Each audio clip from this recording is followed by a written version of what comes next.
আজকে যে চ্যাপ্টারটা পড়াবো সেটা হচ্ছে তড়িৎ প্রবাহ ও ওহমের সূত্র। এই চ্যাপ্টারে খুবই গুরুত্বপূর্ণ একটা সূত্র রয়েছে, সেই সূত্রের উপরে প্রথমে ডিসকাস করব। চ্যাপ্টারটা হচ্ছে কি, তড়িৎ প্রবাহ ও ওহমের সূত্র, কারেন্ট ইলেকট্রিসিটি। তাহলে এই চ্যাপ্টারে প্রথমে আমরা জেনে নেব কি না, ওহমের সূত্রটা কি ছিল।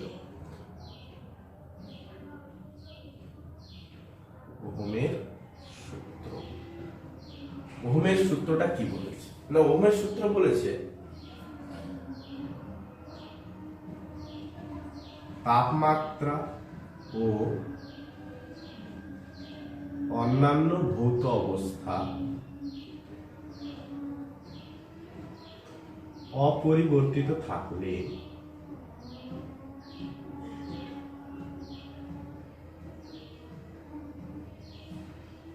পরিবাহীতে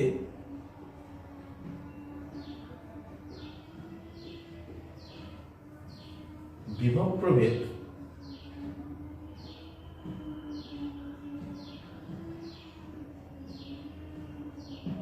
প্রভেদ প্রবাহ মাত্রা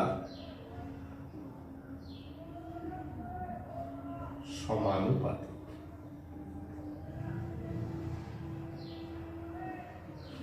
তাহলে ওহমের সূত্র কি বলেছে না, তাপমাত্রা ও অন্যান্য ভৌত অবস্থা। অন্যান্য ভৌত অবস্থা বলতে কি বোঝাচ্ছে না, তাপমাত্রা আর অন্যান্য ভৌত অবস্থা বলতে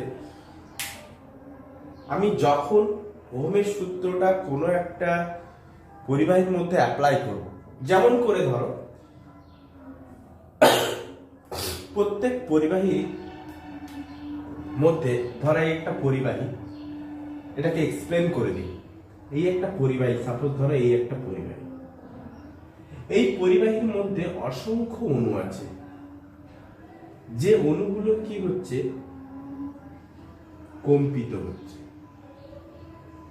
তাহলে এই অণুগুলোর কম্পন একটা স্বাভাবিক অবস্থাতেও কম্পিত হচ্ছে। যেমন করে এটা যদি পরিবাহী হয়ে থাকে, তাহলে এদের মধ্যে কম্পনটা খুব বেশি। আবার যদি একটা অন্তরক হয়ে থাকে, তাহলে কি দেখব, অন্তরক হলে এদের মধ্যে অণুগুলোর ভাইব্রেশন বা কম্পন নেই বললেই চলে, খুব কম। এদের মধ্যে খুব বেশি, খুবই বেশি কি না, অণুর কম্পন।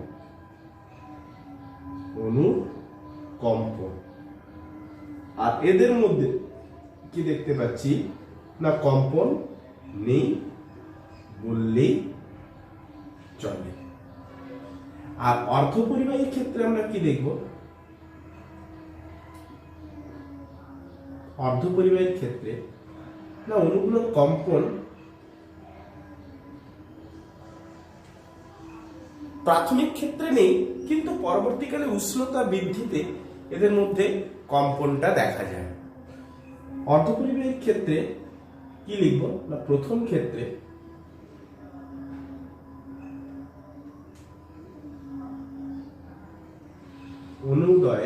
অণুগুলি কম্পন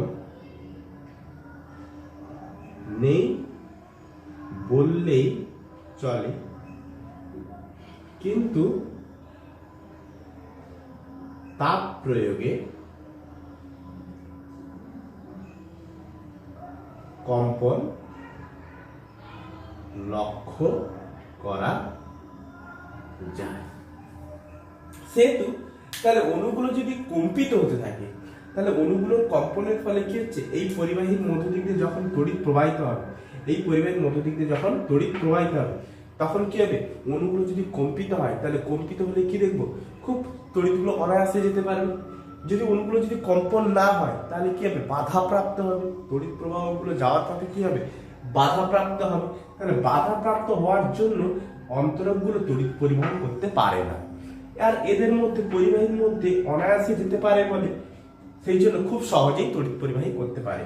তাহলে পরিবাহী বলতে কি না, মেটালগুলো যে সকল মেটাল, যেমন কিছু কি না, উদাহরণস্বরূপ আমরা কি লিখতে পারি, সোনা,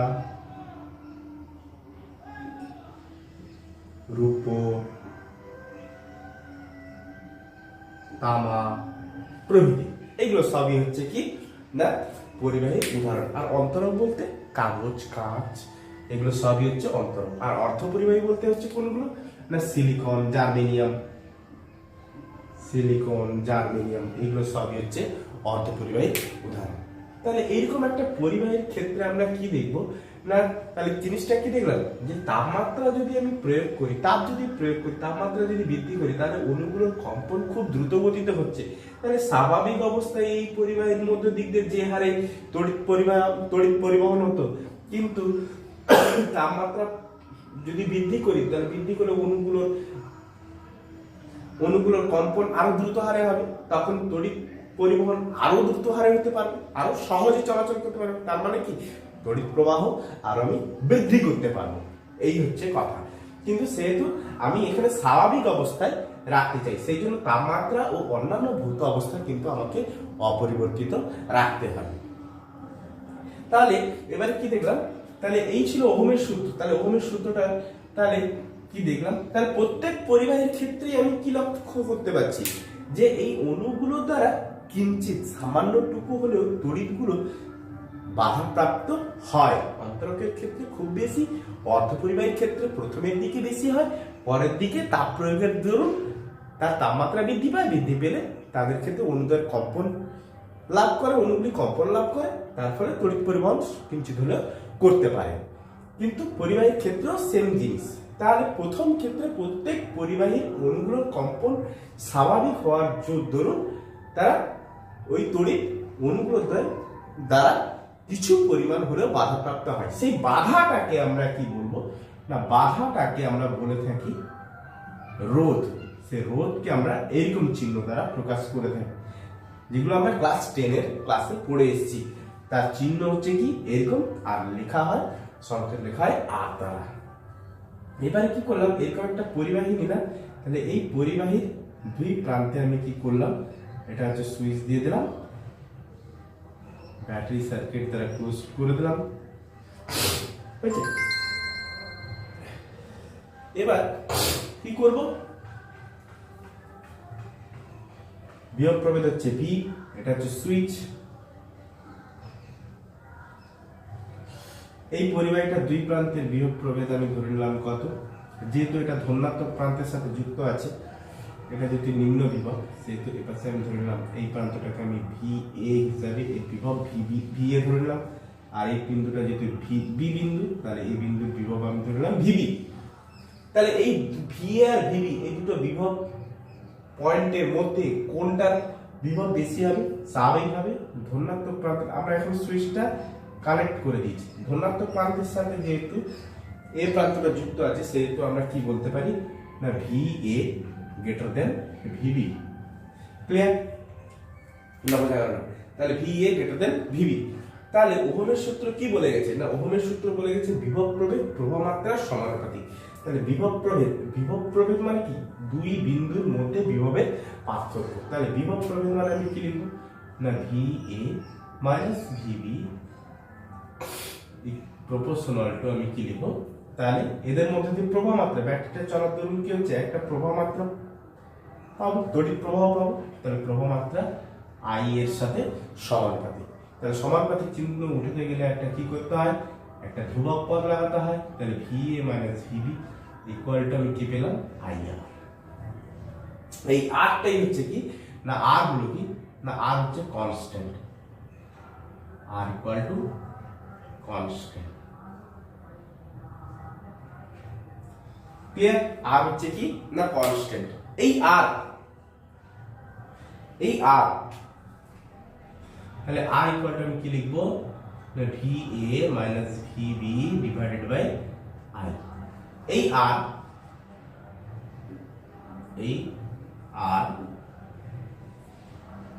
আর না লিখে আমি লিখবো পরিবাহীর রোধ। এই পরিবাহীর রোধ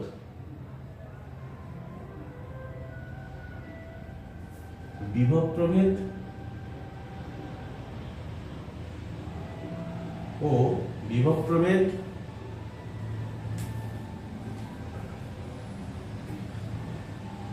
প্রবাহ মাত্রা ও তাপমাত্রা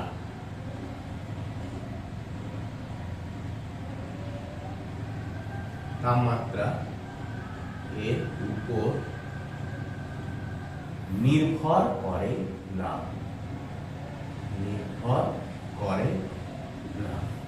বিভব প্রভেদ প্রবাহমাত্রা তাপমাত্রা কার উপর নির্ভর করে না, কেবলমাত্র নির্ভর করে কার উপর? কেবল মাত্র পরিবাহী উপাদানের উপর নির্ভর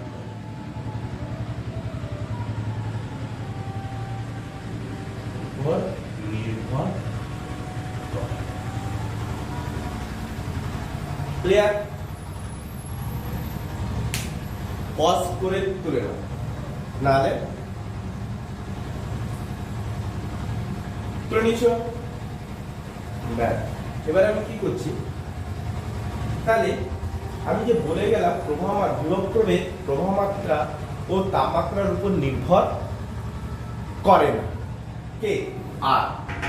তাহলে আর যে বিভব প্রভেদ প্রবাহ মাত্রা তাপমাত্রার উপর যে নির্ভর করে তার একটা প্রুফটা দিচ্ছি। দেখো কিভাবে, এটা মুছে দিলাম এই সাইডটা, দেখুন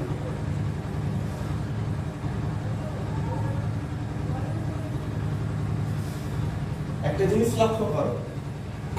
সাপোজ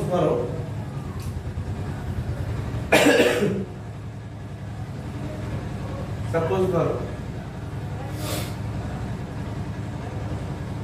এদিকে হচ্ছে এক্স অ্যাক্সিস, এটা হচ্ছে ওয়াই অ্যাক্সিস, এটা হচ্ছে মূলবিন্দু।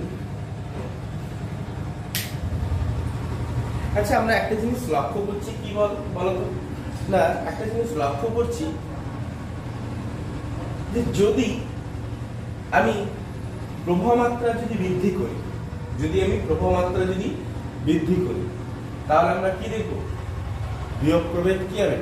নাহলে আমি বিভব প্রভেদ যদি বৃদ্ধি করি তাহলে প্রবাহ মাত্রা কি হবে? বৃদ্ধি পাবে। বিভব প্রভেদ যদি বৃদ্ধি করি প্রবাহ মাত্রা কি হচ্ছে? বৃদ্ধি পাচ্ছে। তাহলে ওই বৃদ্ধিটা আমরা কেমন দেখছিলাম না, ওই বৃদ্ধিটা আমরা দেখছিলাম রৈখিক বৃদ্ধি দেখছিলাম।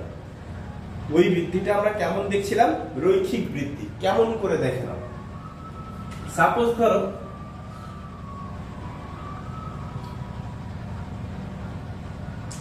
ধরো কোনো একটা পরিবাহী প্রাথমিক অবস্থায় এক্স অক্ষ বরাবর আমি ধরে নিলাম সাপোজ আই, ওয়াই অক্ষ সাপোজ আমি ধরে নিলাম ভি। তাহলে প্রাথমিক অবস্থায় আমি কি দেখছিলাম? ওই পরিবাহী একটা বিভব প্রভেদ পেয়েছি না, ওই পরিবাহীর মধ্যে দিয়ে বিভব প্রভেদ পেয়েছি। তাহলে বিভব প্রভেদটা আমি কত ধরেছি না, এক্স অক্ষ বরাবর এই বিন্দুটার পয়েন্ট কত হবে না, I comma V1, I1 comma V1. ওই পরিবাহীটার মধ্য দিয়ে আস্তে আস্তে ধীরে ধীরে আমি তড়িৎ প্রবাহ বৃদ্ধি করছি। না তড়িৎ প্রবাহ বৃদ্ধি করবো, নাহলে বিভব প্রভেদ বৃদ্ধি করবো। যে কোনো একটা বিভব প্রভেদ বৃদ্ধি করতে আমি কি দেখলাম? ধীরে ধীরে ওই পরিবাহীটা বৃদ্ধি করলাম। বৃদ্ধি করার সময় তার একটা পয়েন্ট দেখবো, সেই পয়েন্টটা আমি কি দেখলাম? এইরকম। আমি অসংখ্য পয়েন্ট নিয়ে করেছি। প্রথমে এখানে একটা পয়েন্ট নিয়ে করেছি, এখানে একটা পয়েন্ট করেছি, আমি একটা আলটিমেট একটা লাস্টে একটা পয়েন্ট নিয়ে নিচ্ছি। সেই পয়েন্টটা আমি কত পেলাম না, এই পয়েন্টটা আমি সাপোজ ধরে নিলাম I2, V2। তাহলে এই দুটো পয়েন্টের মধ্যে নতি কত না, নতি হচ্ছে এইটা হচ্ছে কি নতি থিটা। ক্লিয়ার? তাহলে নতিটা কি করে বাদ করব না, tan theta is equal to আমি কি পেলাম না, tan theta is equal to দেখো না, tan থিটা হচ্ছে কি নতি। তাহলে এই নতি ইজ ইকুয়াল টু আমি কি পাবো? y2 minus y1 divided x2 minus x1। তাহলে y2 টা কত না, y2 টা হচ্ছে কি না, y2 টা হচ্ছে v2 minus v1 divide by i2 minus i1। Clear? তাহলে v2 মাইনাস v1 মানে হচ্ছে কি বিভবের পার্থক্য ডেল v, আর i2 মানে হচ্ছে কি i। তার মানে আমি কি বুঝতে পারলাম?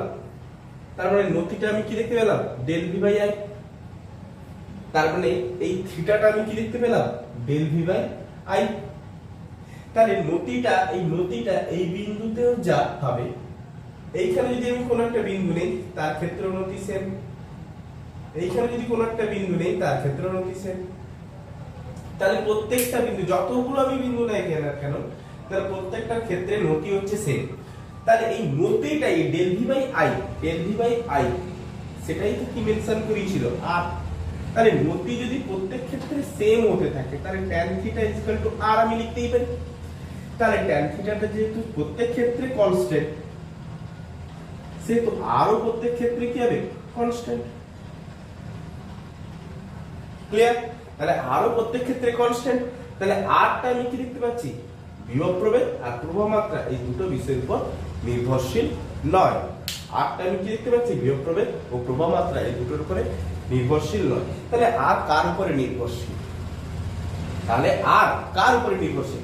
r কেবলমাত্র পরিবাহী উপাদানের উপর নির্ভরশীল। r কেবলমাত্র পরিবাহী রোধ, কেবলমাত্র পরিবাহী উপাদানের উপর নির্ভরশীল। ক্লিয়ার? তাহলে ওই উপাদানের উপরে কিভাবে নির্ভরশীল সেটা আমি এবারে টপিকস আমি দেখাবো। ফটাফট এটা তুলে নাও, দিলে আমি এটা মুছে দেবো।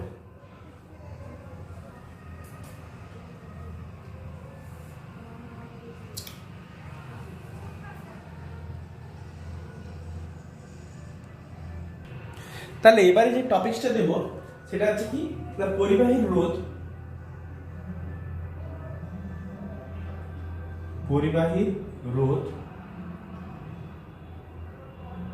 কি কি বিষয়ের উপর নির্ভর করে।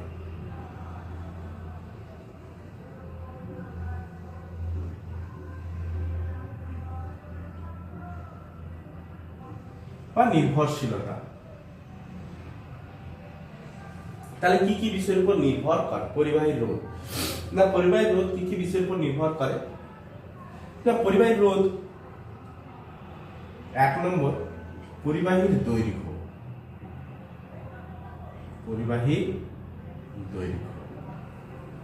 2 নম্বর হচ্ছে কি পরিবাহীর প্রস্থচ্ছেদের ক্ষেত্রফল।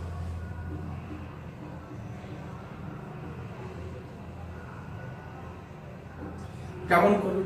সাপোজ পরিবাহীর দৈর্ঘ্যটা আমি দেখাচ্ছি। পরিবাহীর দৈর্ঘ্য সাপোজ এইটুকু একটা, এটা একটা সোনার পরিবাহী। তাহলে এইটুকু একটা পরিবাহীর মধ্য দিয়ে যতগুলো অণু রয়েছে সেই অণুর দ্বারা কম্পনের, সেই অণুগুলিকে কম্পিত হচ্ছে। তাহলে যতগুলো অণু রয়েছে সেই অণুর দ্বারা সৃষ্ট বাধাটাই হবে কি পরিবাহী রোধ। তাহলে ছোট দৈর্ঘ্যের ক্ষেত্রে বাধা আর একটা বড় দৈর্ঘ্যের একটা সোনার যদি আমরা তার নিই তার ক্ষেত্রে বাধা অবশ্যই দুটোর ক্ষেত্রে ভিন্ন হবে। তাহলে দৈর্ঘ্য যত বাড়াতে থাকবো পরিবাহী রোধ তত বাড়তে থাকবে। তাহলে দৈর্ঘ্য আমি যত বাড়াবো পরিবাহী রোধ তত বাড়তে থাকবে। অতএব আমরা কি লিখতে পারি? R proportional to L। আবার কি লিখতে পাচ্ছি? প্রস্থচ্ছেদের ক্ষেত্রফল। ধরো এই একটা সোনার পাত হয়েছে, আরেকটা আমি কি নিলাম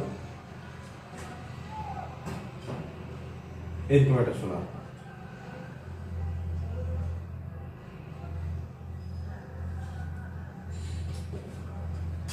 তাহলে এইরকম একটা সোনার পাতের মধ্য দিক দিয়ে পরিবাহী যে দ্রুত হারে প্রবাহিত হবে, তাহলে এর মধ্য দিক দিয়ে আরো দ্রুত হারে প্রবাহিত হতে পারবে। তাহলে এইটা হচ্ছে কি পরিবাহী প্রস্থচ্ছেদের ক্ষেত্রফল। এইটা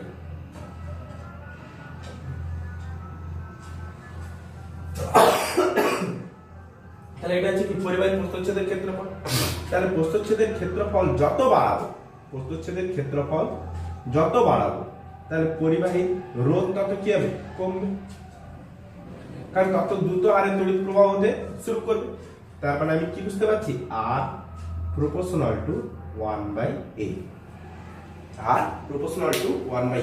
তাহলে পরিবাহীর দৈর্ঘ্য আর প্রস্থচ্ছেদের ক্ষেত্রফলের উপর এইভাবে ডিপেন্ড করে থাকে। তাহলে এবারে আমি কি দেখতে পেলাম? অতএব আর, তাহলে এটা একটা ইকুয়েশন, এটাকে ইকুয়েশন নাম্বার 1 করে দাও, এটাকে ইকুয়েশন নাম্বার 2 করে দাও। তাহলে এই দুটো ইকুয়েশনকে কম্বাইন্ড ফর্মুলায় আমরা কি লিখতে পারি না আর প্রপোর্শনাল টু এল বাই এ। তাহলে এই সমানুপাতিক চিহ্নকে যদি ওঠাই তাহলে আমাকে একটা কনস্ট্যান্ট আনতে হয়। তাহলে আর ইকুয়াল টু আমরা কি বসাবো রো এল বাই এ। তাহলে এই সমানুপাতিক জায়গায় এই রোটাকে আমরা কি বলে আছি, রোটাকে আমরা বলছি কনস্ট্যান্ট। হয়েছে? তাহলে এই রোটাকে আমরা কি বলবো, এই কনস্ট্যান্টের একটা নাম রয়েছে কি না রোধাঙ্ক। তাহলে রো ইকুয়াল টু আমি কি লিখতে পারি না rho equals to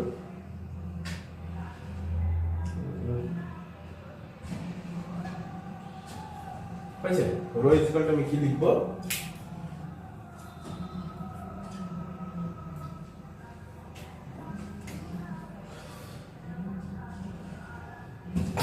rho equals to আমি কি লিখতে পাচ্ছি না R A divide by A.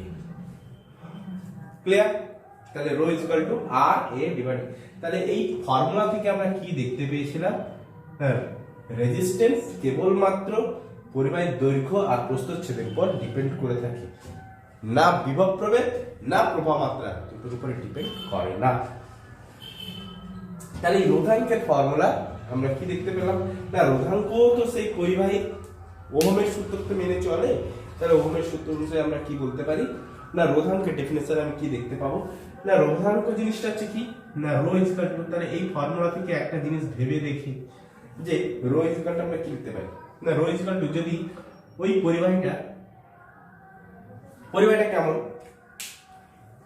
Suppose ধরো পরিবাহীটা আমি আঁকার চেষ্টা করছি। সাপোজ ধরো এই একটা পরিবাহী, তাহলে পরিবাহী এলটা হচ্ছে দৈর্ঘ্য আর এটা হচ্ছে প্রস্থ। তাহলে এলটা আমি যতটা দৈর্ঘ্য নিলাম, প্রস্থটা আমি কি করলাম ঠিক ততটা দৈর্ঘ্য করলাম, আর উচ্চতাটাও ঠিক আমি কি করলাম ঠিক ততটা উচ্চতা নিলাম। তার মানে আমি কি দেখতে পাবো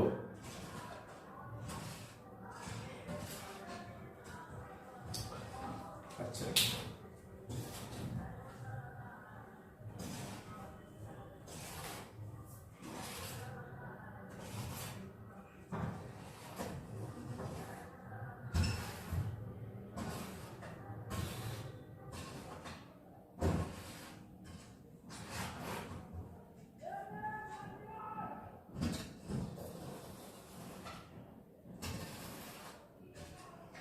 তাহলে এইখানটায় দেখো পরিবাহীর দৈর্ঘ্য যতটা নিয়েছি, পরিবাহীর প্রস্থ ততটা নিয়েছি, পরিবাহীর উচ্চতা ততটা নিয়েছি। তার মানে এরকম পরিবাহীটা একটা কি হয়েছে, এটা একটা ঘনাকার পরিবাহী হয়েছে।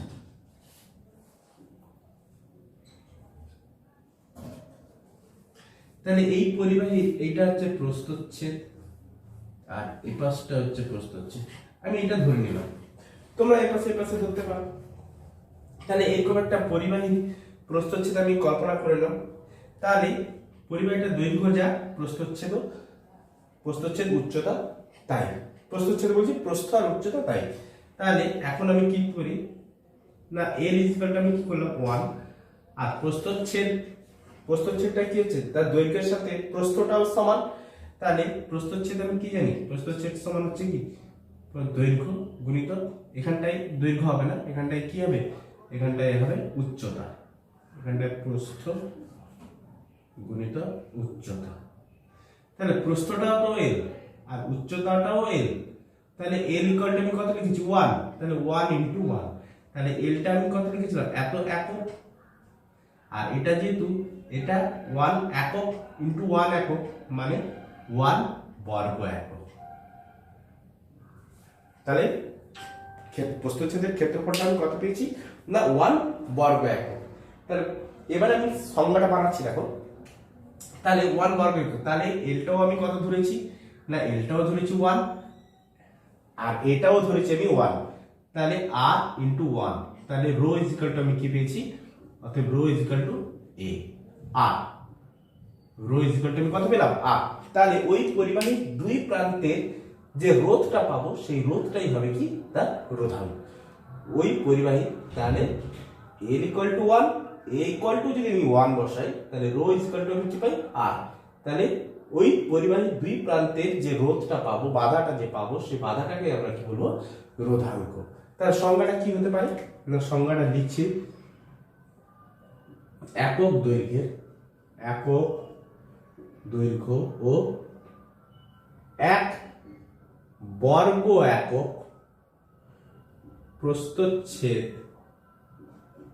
প্রস্থচ্ছেদের ক্ষেত্রফল বিশিষ্ট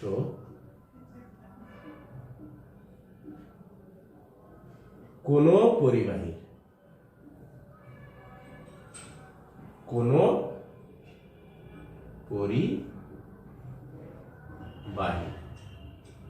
দুই বিপরীত প্রান্তে, মানে এই প্রান্ত আর এই পাশের প্রান্ত, দুই বিপরীত প্রান্তে কোনটা না, এই প্রান্ত আর এই প্রান্ত, দুই বিপরীত প্রান্তে মধ্যবর্তী রোধকে কি বলবো,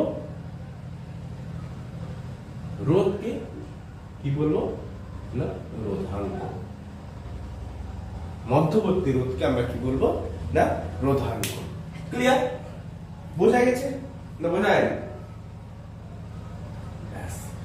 তাহলে রোধাঙ্ক আমরা বের করে নিতে পেরেছি। হয়েছে। এবারে যেটা, তাহলে এটা ফটাফট তুলে নাও, দিলে আমি রোধাঙ্কের এদের সব এককগুলোকে আমি লিখে দেব, ফটাফট তুলে নাও।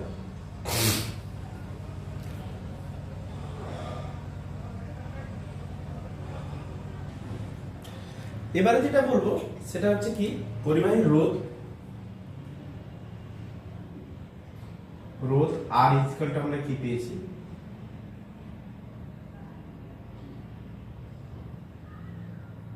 V by I. আবার আর ইকুয়ালটা আমরা কি পেয়েছিলাম, রো এল বাই এ। তো রো ইকুয়ালটা আমরা কি পেয়েছিলাম, আর এ বাই এল। তাহলে রোধের একক আমরা কি পাবো না, রোধের একক ভোল্ট পার অ্যাম্পিয়ার। তাহলে ভোল্ট পার অ্যাম্পিয়ার এর আরেকটা নাম আছে কি না, ওহম, যাকে এইরকম চিহ্ন দ্বারা প্রকাশ করা হয়। আর রোধাঙ্কের ক্ষেত্রে আমরা কি লিখবো না, রোধাঙ্ক হচ্ছে কি আর, সবই আমরা এসআই এককে বার করছি। রোধাঙ্কের ক্ষেত্রে আমরা কি লিখবো না, আর ইকুয়াল টু ওহম, এটা হচ্ছে কি মিটার স্কোয়ার ডিভাইড বাই এলটা হচ্ছে মিটার, তো ওহম ইনটু মিটার। ক্লিয়ার? তাহলে এই হচ্ছে রোধাঙ্কের একক আর এই হচ্ছে রোধের একক। এবার যেটা জানবো সেটা হচ্ছে কি না, এবারে যে জিনিসটা জানবো সেটা হচ্ছে কি না, এই রোধাঙ্ক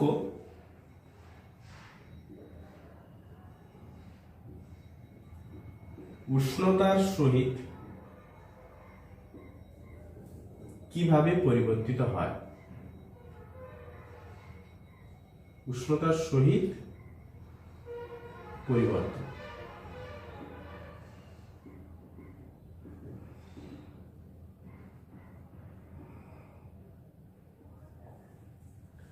প্রথমে আমরা ধরে নিই পরিবাহী, তারপরে আমরা কি ধরবো, অর্ধ পরিবাহী, তারপরে আমরা ধরবো সংকর ধাতু,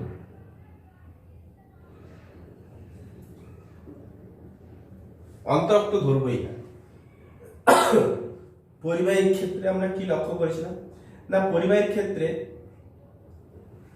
কি লক্ষ্য করেছিলাম বলো না, পরিবাহীর ক্ষেত্রে উষ্ণতার সাথে পরিবর্তন। আগে পরিবাহীর ক্ষেত্রে জিনিসটা দেখে নিই, এদিকে হচ্ছে কি টেম্পারেচার, এদিকে হচ্ছে রেজিস্ট্যান্স।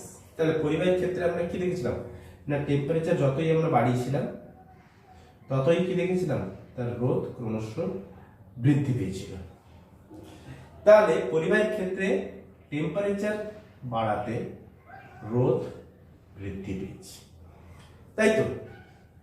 রোধের সাথে রোধাঙ্কের সম্পর্ক কি সমানুপাতিক, রো প্রপোর্শনাল টু আর, যখন এ আর এলটা কনস্ট্যান্ট থাকে। তাহলে পরিবাহীর ক্ষেত্রে আমরা কি দেখতে পাবো না টেম্পারেচার যদি এদিকে নিই, এদিকে যদি রোধাঙ্ক নিই, তাহলে রোধ যদি ক্রমশ বাড়তে থাকে তাহলে পরিবাহিতাঙ্কের সাথে আমরা কি দেখব, এই রোধাঙ্কের সাথে টেম্পারেচারের সম্পর্ক আমরা কি দেখব, ইনক্রিজ করতে থাকবে। তাহলে টেম্পারেচার বাড়তে থাকবে তো রোধাঙ্ক বাড়তে থাকবে। অর্ধ পরিবাহের ক্ষেত্রে আমরা কি লক্ষ্য করেছিলাম না অর্ধ পরিবাহের ক্ষেত্রে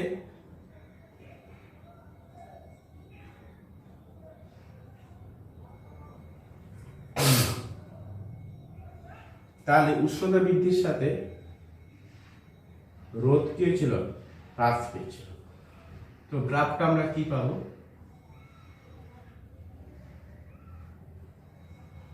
তাহলে উষ্ণতা বৃদ্ধির সাথে আমরা কি দেখব,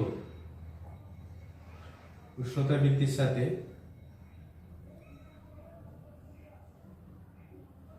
রোধাঙ্ক কি হবে, একই রকম ভাবে হ্রাস পাবে। সংকর ধাতু, সংকর ধাতুর ক্ষেত্রে আমরা কি দেখেছি না সংকর ধাতুর ক্ষেত্রে না এদিকে টেম্পারেচার এদিকে রোধ, তো সংকর ধাতুর ক্ষেত্রে দেখা গেছে কি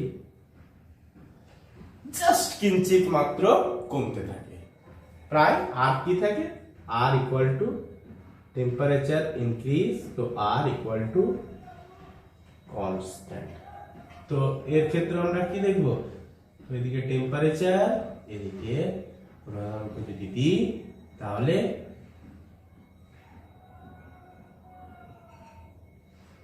rho equals to constant. Clear? তাহলে এই ছিল তাদের ভেরিয়েশন,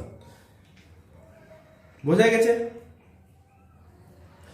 এর পরের টপিকসটা যেটা বলবো সেটা হচ্ছে কি, ফটাফট তুলে নাও। এর পরের টপিকসটা যেটা বলবো সেটা হচ্ছে পরিবাহিতাঙ্ক। পরিবাহিতাঙ্কটা শুধু জাস্ট একটুখানি ডিসকাস করে দেবো। এবারে যেটা বলবো যে টপিকসটা সেটা হচ্ছে কি পরিবাহিতা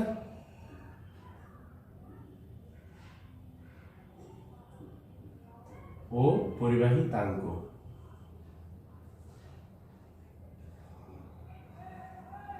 দুটো জিনিস আমি বলছি। আমরা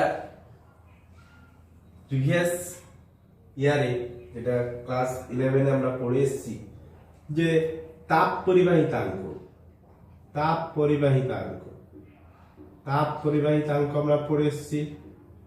তাতে আমরা কি পড়েছিলাম, তাপ পরিবাহিতাঙ্ক Q,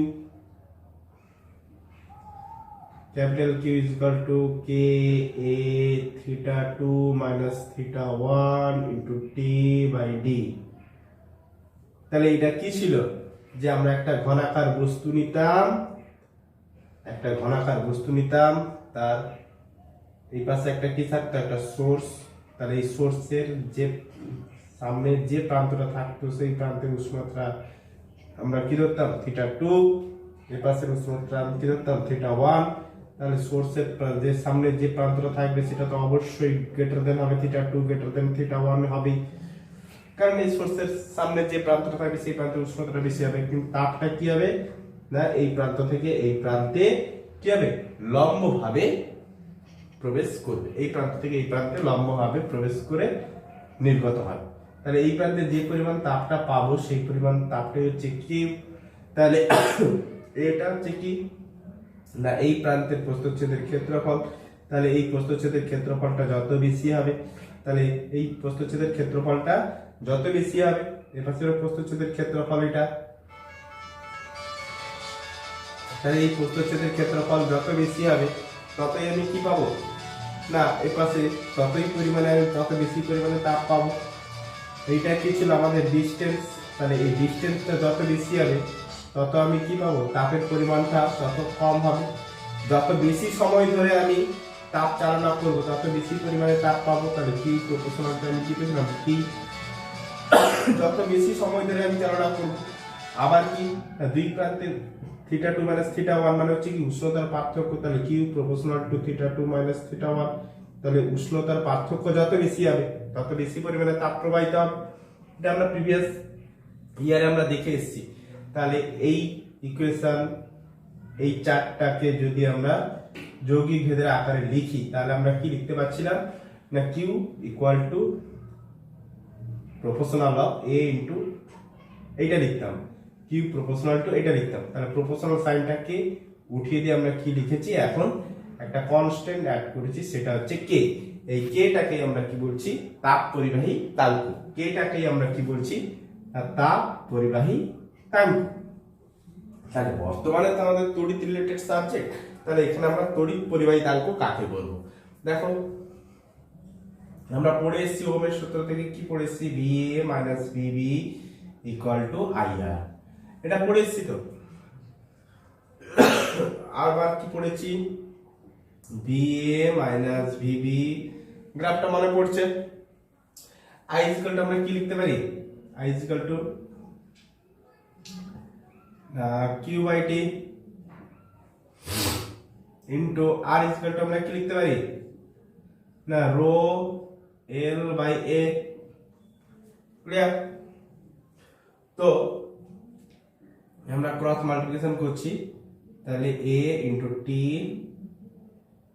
VA - VB = Q into rho L। Side change করে নাও, তাহলে Q into rho L = AT VA - VB। তো Q = আমরা কি লিখতে পারি না, Q = AT VA - VB divided by L 1/ρ। Clear? দেখো এই ইকুয়েশনটার সাথে এই ইকুয়েশনটা পুরো এক্স্যাক্টলি মিলে গেছে। কেমন করে মিলে গেছে দেখো, AT θ2 - θ1 AT VA - VB by D। ডিটা এখানে ছিল কি, ব্রেথ ছিল, এখানে ডিসটেন্সটা ছিল, আর এখানে এলটা হচ্ছে কি ওই তারের দৈর্ঘ্যটা। তাহলে পুরো ইকুয়েশনটার সাথে কি হয়েছে, এই ইকুয়েশনটার সাথে পুরো একদম সাদৃশ্যতা কি দেখতে পাচ্ছি, পুরো এতদূর পর্যন্ত ইকুয়েশনটা কি হয়েছে, মিলে গেছে এতদূর পর্যন্ত। তাহলে কেটাকে আমরা যেহেতু বলেছিলাম তাপ পরিবাহী তাল্ক, এখানটায় 1/ρটাকে আমরা কি বলবো, তড়িৎ পরিবাহী তাল্ক। তাহলে 1/ρটাকে, অতএব 1/ρ = তড়িৎ পরিবাহী তাল্ক। পরিবাহী তাল্ক, এই 1/ρটাকে আবার শর্টে আমরা কি বলবো, সিগমা। ক্লিয়ার? তাহলে 1/ρটাকে আমরা শর্টে আমরা কি বলবো, সিগমা। বোঝা গেছে না, বোঝা গেল না? ফটাফট তুলে নাও। তার মানে আমরা কি দেখতে পেলাম, যে রোধাঙ্ক যত কমবে পরিবাহিতাঙ্ক তত বাড়বে। রোধাঙ্ক যত কমবে পরিবাহিতাঙ্ক তত বাড়বে। তাহলে রোধাঙ্ক কমা মাত্রে রোধ কি হচ্ছে, কমছে। রোধাঙ্ক কমা মানে কি, রোধ কমা। রোধ কমা মানে কি, তড়িৎ প্রবাহ বৃদ্ধি পাওয়া। রোধাঙ্ক কমা মানে কি লিখতে পেলাম, তড়িৎ প্রবাহ বৃদ্ধি পাওয়া।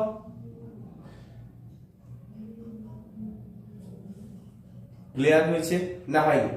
রোধাঙ্ক কমা মানে পরিবাহিতাঙ্ক বাড়া, এই ইকুয়েশন থেকে বুঝতে পারছি। আবার রোধাঙ্ক কমা মানে রোধ কমা। রোধ কমা মানে হচ্ছে কি, ওই পরিবাহীর মধ্য দিক দিয়ে খুব সহজেই তড়িৎ প্রবাহিত হওয়া, তাই তো? তার মানে আমরা কি বুঝতে পেরে গেলাম, যে রোধ যত কমবে তড়িৎ প্রবাহ তত বৃদ্ধি পাবে। তাহলে তড়িৎ প্রবাহ তত বৃদ্ধি পাবে, তার মানে এই যে রোধের রোধের সাথে প্রবাহ মাত্রার এই যে বিপরীত বৈশিষ্ট্য, এই বিপরীত বৈশিষ্ট্যটাকে আমরা কি বলবো? রোধের সাথে প্রবাহ মাত্রার এই বিপরীত বৈশিষ্ট্যটাকে আমরা কি বলবো? পরিবাহিতা। যে রোধ যত কমবে প্রবাহ মাত্রা তত বৃদ্ধি পাবে, এই ধর্মটাকেই আমরা কি বলবো? না পরিবাহিতা। তাহলে রোধের সাথে পরিবাহিতার সম্পর্ক কি পেলাম? না রোধের সাথে পরিবাহিতার সম্পর্ক, তাহলে রোধের সাথে পরিবাহিতার সম্পর্ক কি পেলাম? না রোধের সাথে পরিবাহিতাটাকে আমরা কি চিহ্ন দ্বারা প্রকাশ করে থাকি? না ওয়াই চিহ্ন দ্বারা প্রকাশ করে থাকি। তাহলে রোধের সাথে পরিবাহিতার সম্পর্ক কি পেলাম? না রোধ ইকুয়াল টু 1/y। ক্লিয়ার? তাহলে রোধ ইকুয়াল টু আমরা কি পেলাম? 1/y। That means y equal to 1/r।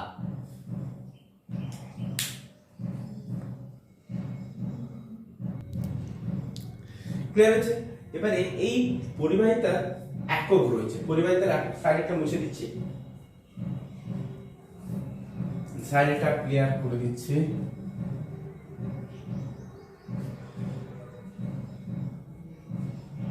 হয়েছে? পরিবাহিতার একটা একক রয়েছে, পরিবাহিতার একক হচ্ছে এসআই, সবগুলো এসআই পদ্ধতি নিচ্ছি। এসআই পদ্ধতিতে পরিবাহিতার একক কি? y equal to সিমেন্স, যাকে আমরা এস চিহ্ন দ্বারা প্রকাশ করি। ক্লিয়ার? পরিবাহিতার একক হচ্ছে কি? না সিমেন্স। তাহলে পরিবাহিতাঙ্কের একক কি হবে? না পরিবাহিতাঙ্কের একক কি হবে? তাহলে y ইকুয়াল টু যখন পেয়ে গেছি, পরিবাহিতাঙ্কের একক কি হবে?